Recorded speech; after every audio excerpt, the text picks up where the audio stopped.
זה תקיעה ארוכה, טו, ככה, אז תשים את זה בפינה.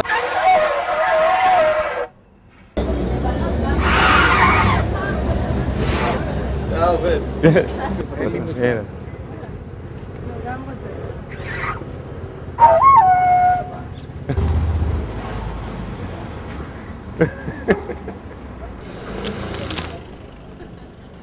לא כזה פנימה, על השפתיים. יותר קיצוני.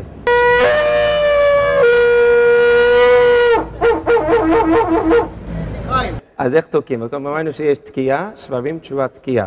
אז קודם כל מה שחשוב שהתקיעה והשברים, תשובה, יהיו אותה אורך, בערך 4-5 שניות.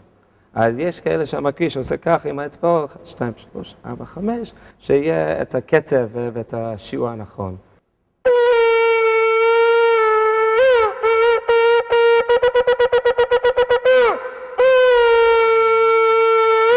אנחנו מברכים 2 ברכות, רק הבעל תוקע.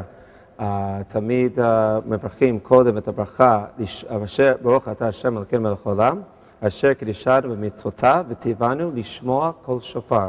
עוד פעם הדגש על השמיעה. הברכה השנית זה ברכת שהחיינו, ברוך אתה השם אלוקינו מלך העולם, שהחיינו וקיימנו והגיענו לזמן הזה.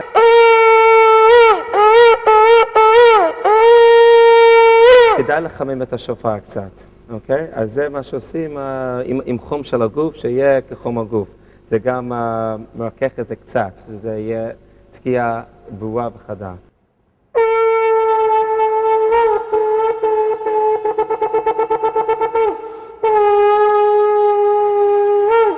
אז כשמוציאים אוויר, מוציאים אוויר ישר לתוך השופר, לא עם יותר מדי לחץ, פשוט שזה ייכנס בקלות לתוך השופר עצמו. למצוא אותו מקום בפה, טיפה בפה, לא הרבה.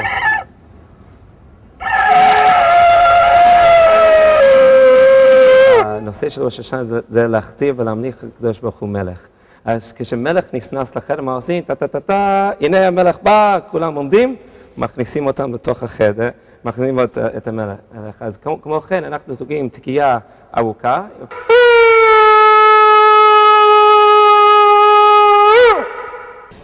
השופר בשבילי הוא סמל נפלא של היהדות, של תקופת הסליחות, של תקופת הרחמים, של בין כסה לעשור, מה שנקרא חודש אלול. אני רק מקווה שהשנה הזאת באמת תביא לנו בשורות טובות, ושנדע להיות אנשים קצת יותר חיוביים ולמחול אחד לשני, ונתחיל עם אהבה בין איש לרעהו, ואחר כך נמשיך עם הדברים האחרים, כי זה הבסיס נראה לי לכל הקיום שלנו.